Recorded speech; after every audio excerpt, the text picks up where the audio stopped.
Hello, everyone. Welcome to our Q&A for the HBO Max series Raised by Wolves. My name is Chris Lemaire, and I'm one of the programmers here at the American Cinematheque. And it's my great pleasure to present this conversation with the two artists that brought this incredible series to life, creator Aaron Guzikowski and executive producer and director Sir Ridley Scott. Our conversation today is moderated by Jim Hemphill, who is a film historian and writer.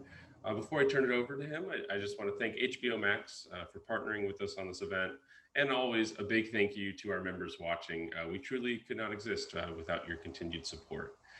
Lastly, just a quick note that Sir Ridley Scott is joining us via audio only. So we thank you for understanding that, and we hope you enjoy the following conversation. Hi, everybody. My name is Jim Hemphill, and it's my pleasure to welcome you to the American Cinematheque discussion of Raised by Wolves. I'm very excited to have two great guests today, series creator Aaron Guzikowski and director Sir Ridley Scott. Welcome, guys. Hello. Yes. Thank you. It's good to be here. So, Aaron, I guess I want to start with you in terms of the origins of the series, because one of the things I love about it is, it's so complex. You've got different types of science fiction. You've got so many big sort of thematic and philosophical ideas. You've got these characters. And I'm just curious for you as a writer, where do you even start with something like that? What was the sort of initial impetus for the series?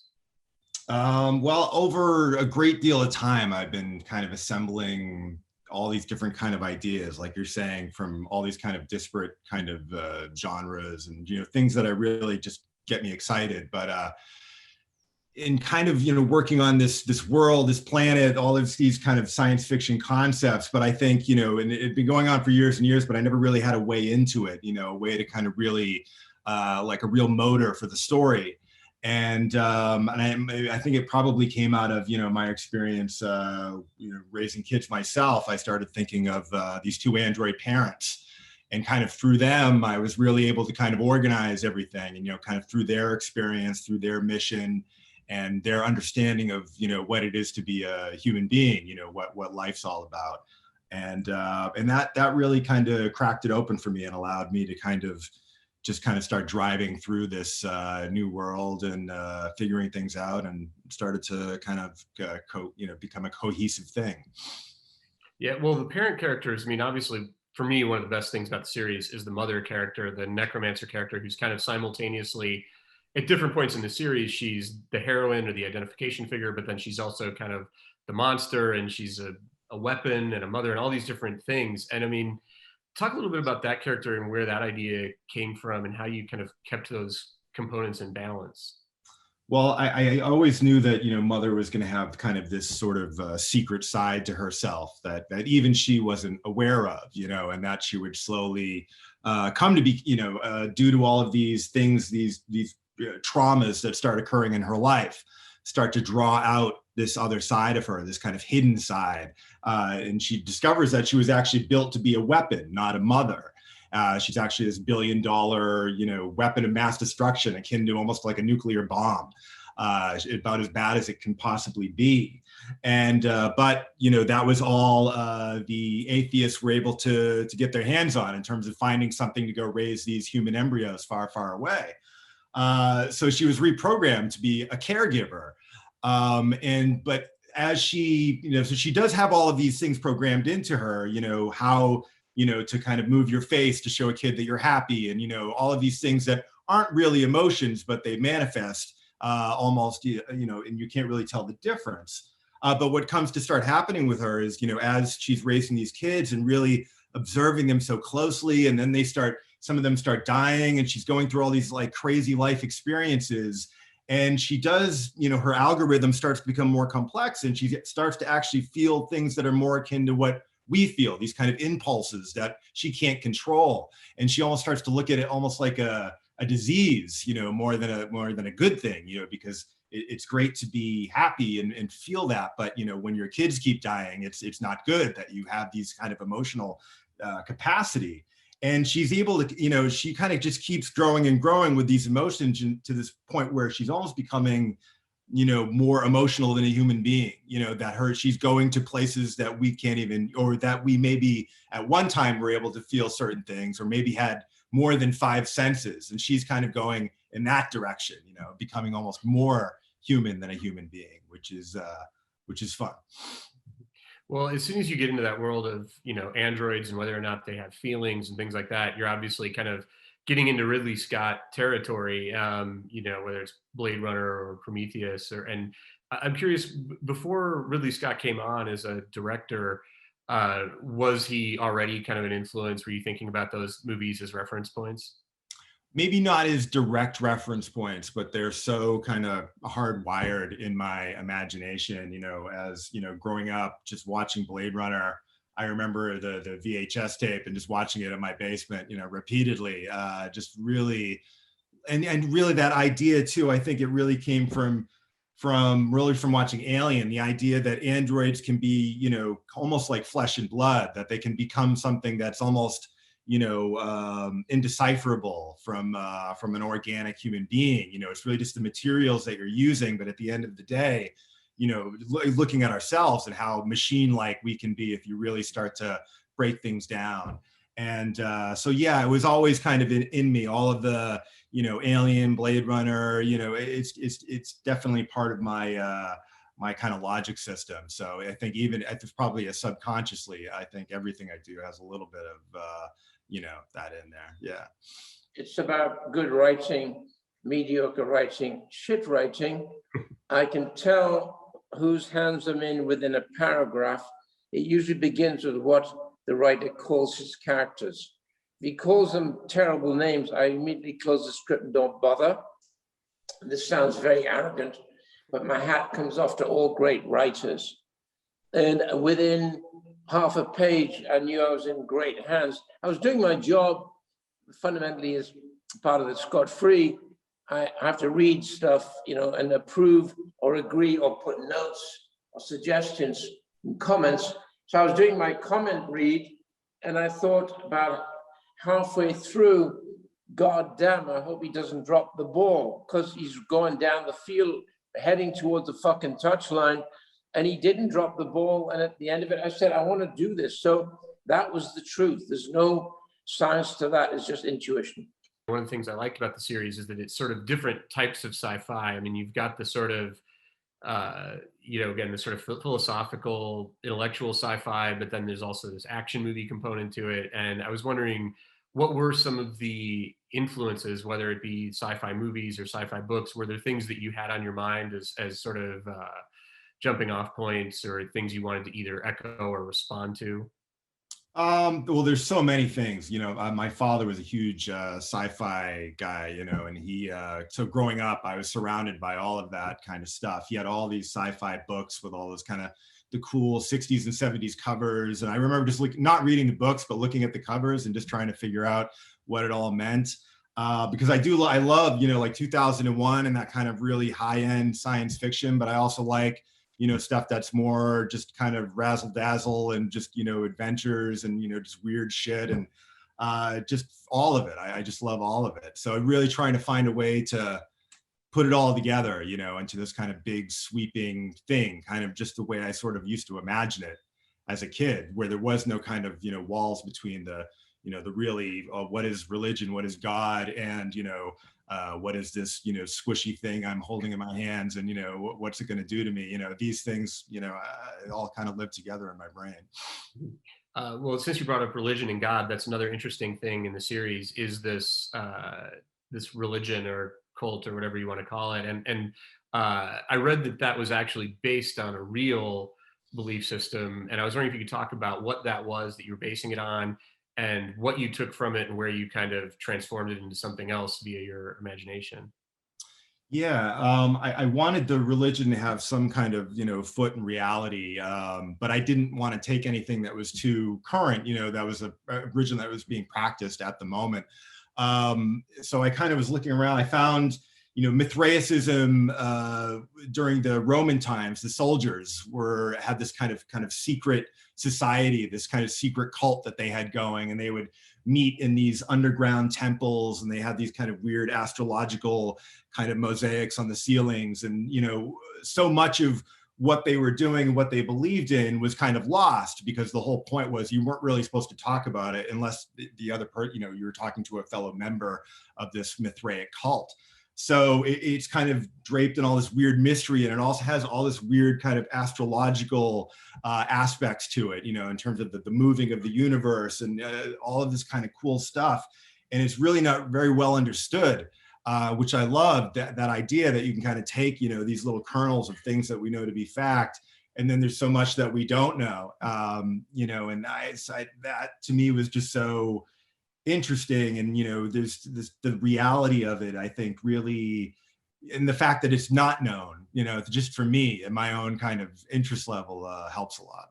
Mm-hmm. Yeah, my blessing is I was born with an eye, and the eye is attached to the brain, of course. And I mean, I can still draw my bedroom when I was 5 years old, and I can still draw the back porch when I was 4.5 in South Shields. In fact, it's in Blade Runner, because I dug in and trying to dig around about private innermost thoughts that you would never think of discussing with anyone. And I always remember thinking there was a small bug on a branch outside our French windows in the garden in South Shields. And I used to play with the beetle, and that was ingested into Blade Runner. So, that's the way my mind works. Necromancer character is so complicated and seems to be require kind of a complex collaboration between the performer, stunt department, the visual effects department. How do you get everyone on the same page so that they know what you want and everyone's kind of working towards the same end result? Well, when the Hitchcock said, a picture is 1,000 words, right? Was it him? Yeah. Yeah. And so I work from image, always image. And I was very conscious as I was reading The Necromancer, which first of all is a very interesting, pretty hardcore name for a weapon or a character. It's terrific. And again, what happened was there's this great piece of sculpture in Rockefeller Plaza in New York, which is fundamentally a extremely muscular version in bronze or in brass of Atlas holding the world. You know the one? Yes. Yeah. So I kept thinking of that, but what would the female form be? And from that, I sat at my desk and drew it.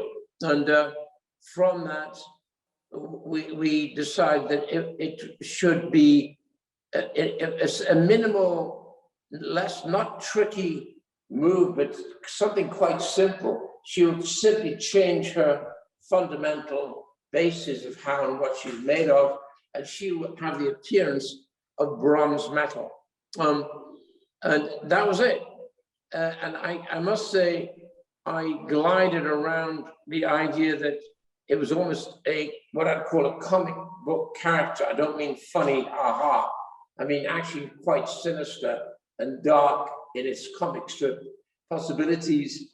And that's where I went. I went with a comic strip idea. So then I show it to, to my mother, who said, that's interesting, why not? And we go down the route and we start to refine her in terms of how we can make her look and how we can make her fly. Ridley, how did your experience at the BBC when you were younger, working as a production designer and a director, inform what you were doing here? Are there things you learned from that you still do as a director, or lessons you still take with you, and especially now when you're working in television? Yeah, can use 6 cameras at once. Mm-hmm.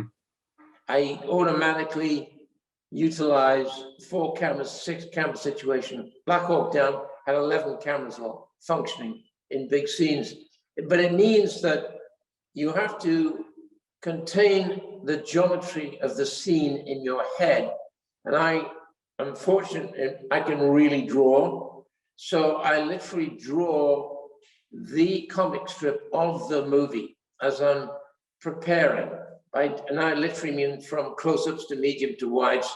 And I can even draw sets that I haven't seen yet, but I'll imagine what it might be. And it becomes a guidance system of efficiency. And just finished Gucci, 10 days early.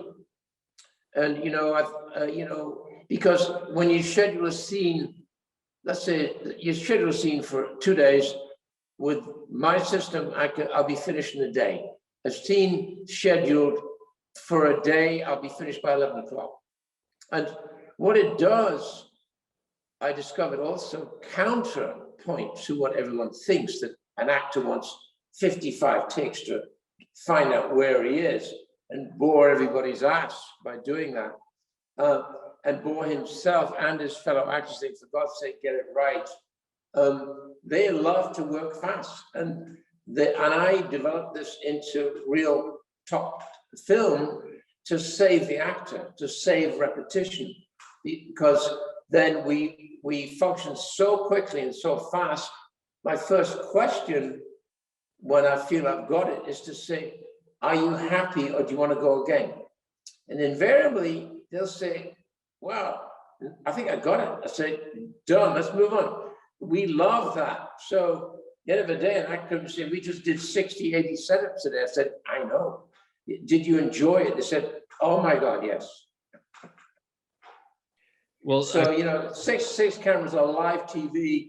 I did a live TV drama as a production designer, and then I evolved into live TV as a director for a short period, about 3 years, where I was using 6 cameras. I had to pre-plan right through an hour-long drama show, 2-hour-long drama show, exactly where the camera was going to be to receive the incoming actor.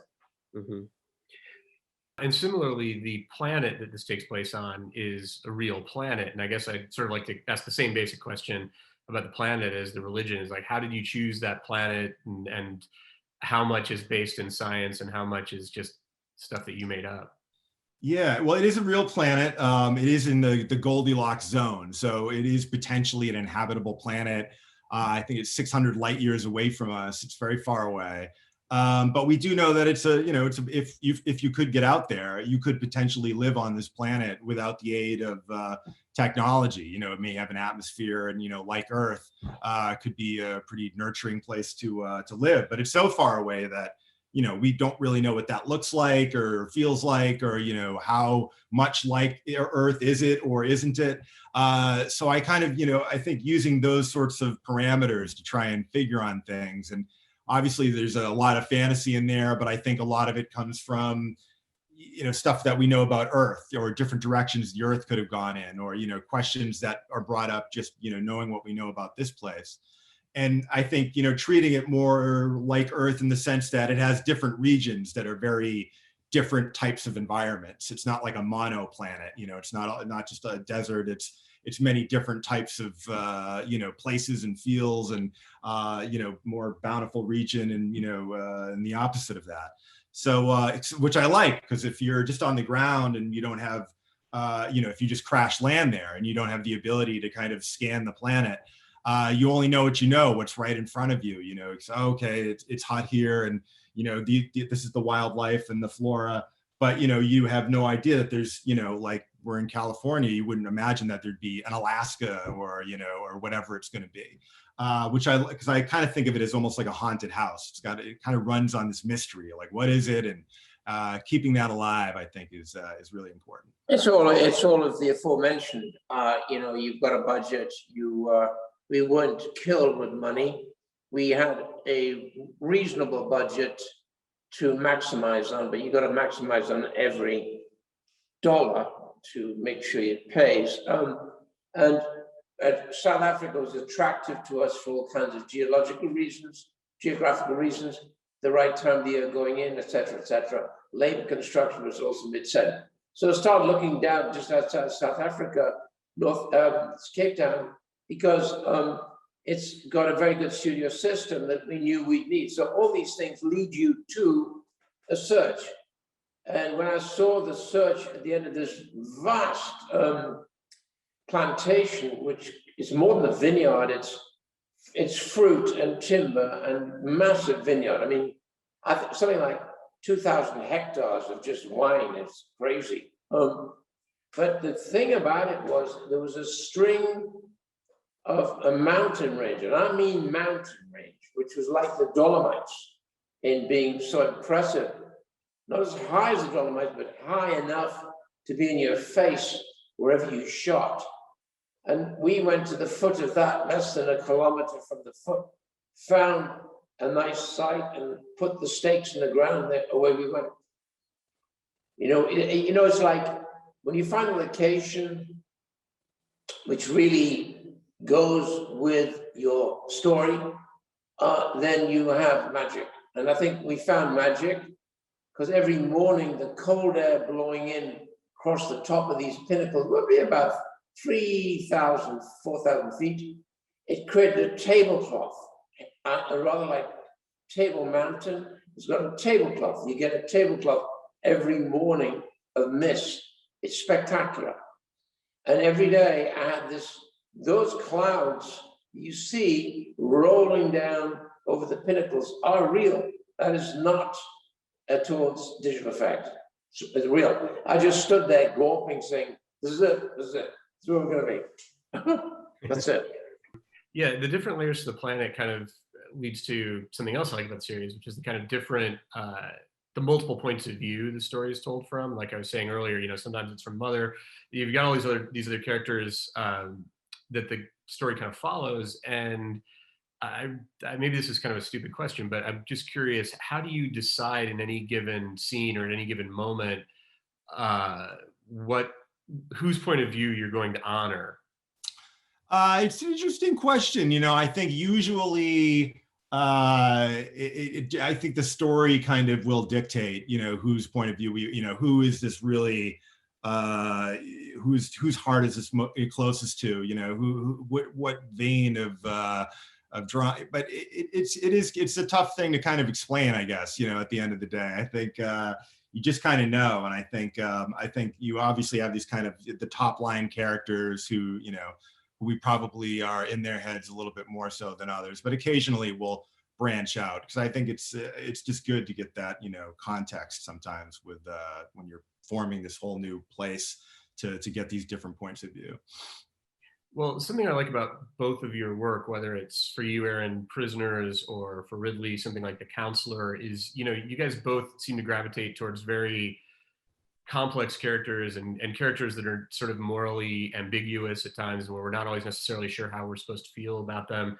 And is that something that's just intuitive? Is that just naturally what you're drawn to, or is there a strategy to it? And is it something that you have to defend when you're dealing with, say, networks or studios or producers? I mean, do people understand that, or is there resistance to it? I think occasionally there's resistance to it, but I think at the end of the day, I think people understand that sometimes it's just more interesting to have these characters who are themselves, questioning their morality and, who want to be good, but aren't able to be good, and, are doing all of these sorts of things that, are so familiar to all of us on different levels, of course. But I think it just makes it so much more real and interesting. I think, I like characters that are, pure and, and good and, and are a little bit more easy to figure out as well. But I think there is something really intoxicating to me about the character who's like Mother, who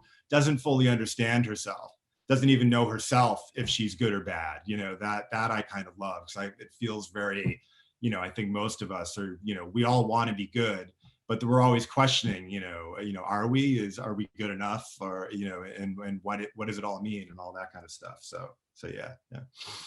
Well, and Aaron, I'm, I was familiar with you initially through your feature work, and I'm curious if you could talk a little bit about the differences between, I'm not necessarily the differences, but just what some of the kind of challenges are of doing a TV series versus a feature, where I'm assuming on, with a feature, it's sort of laser focused. On TV, I'm guessing that you're probably always working on episodes in multiple states. So, you're probably writing one, in production on another, and post-production on another.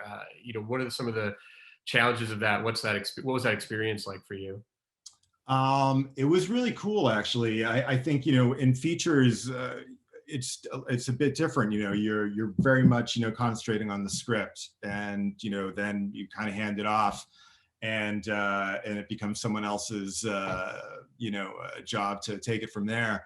And obviously, yeah, like you said, this is this is totally different than that. You're in every aspect, you know, in post and production, and you're writing stuff. And right now, you know, doing all that at the same time is really interesting, because everything kind of feeds on everything else and informs everything else kind of as you're doing it. So you could be writing the last few episodes, you're watching cuts of the early episodes, you know, and you know, these things are kind of talking to each other. You know, you definitely you allow these things to kind of to influence you, because I think, and you can't do that, you know, it's very specific the way that happens, you know, just being able to, oh, I'm seeing the beginning of this, you know, in a movie, it's like, actually, wow, I'm actually seeing this being shot and I'm still working on the end of the movie. You know, now I can actually, you know, play to some of what I'm seeing and learning from seeing that stuff on screen, and vice versa. So I think that's amazing. It's just really such a cool, you know, machine that starts working in your mind and out in the world. And yeah, it's cool. Well, and to wrap up, I guess I want to ask just what the status is of season 2, where you're at with that, and keeping in mind what you were saying about kind of being able to respond to things as you're doing them. Were there things you learned from season 1 that kind of informed where you're going to go with season 2? I think so. You know, obviously, yeah, there's so many hundreds of things that we learned, but also learn that you kind of have to, you know, just embrace, you know, what it is, and, you know, kind of let it do the things it wants to do, you know. And I think that's really, you know, a lot of times I think you get to a point with certain stories, and you kind of have to listen to them talk back to you, and they start to want, you know, things want to go certain directions and want to do certain things. And sometimes you want to subvert that and, you know, and push it aside, you know, for whatever the reason is. But I think for the most part, just trying to be really, just not being afraid of, you know, where it wants to go, and just having fun with it, and, you know, and keep trying to create something that I myself would, you know, be jazzed to sit down and watch. Yeah, I totally agree. I'm glad he said that, because I think that's fundamentally how I function. Because my first 4 movies, I was slaughtered on 3 of them. Critics killed me.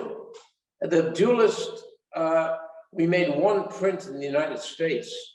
And I said to my producer, is this normal? He said, no. So, but we'd won the prize at Cannes, and they didn't know how to release it. Today, 40 years on, it runs on Netflix, and it's called a 5-star minor masterpiece. So, you know, times change. Then I did a film called Alien, which of course worked, but then I did Blade Runner, and I was absolutely slaughtered by a critic in the New Yorker, and to the extent that it was dismaying. So I took the original 4 pages of slaughter, and never even met her, and I framed them, and I kept them in my office, and they are there today, which reminds me, you better be the judge of your own future and what you do. You cannot listen to people. It has to be your voice. That's it, full stop.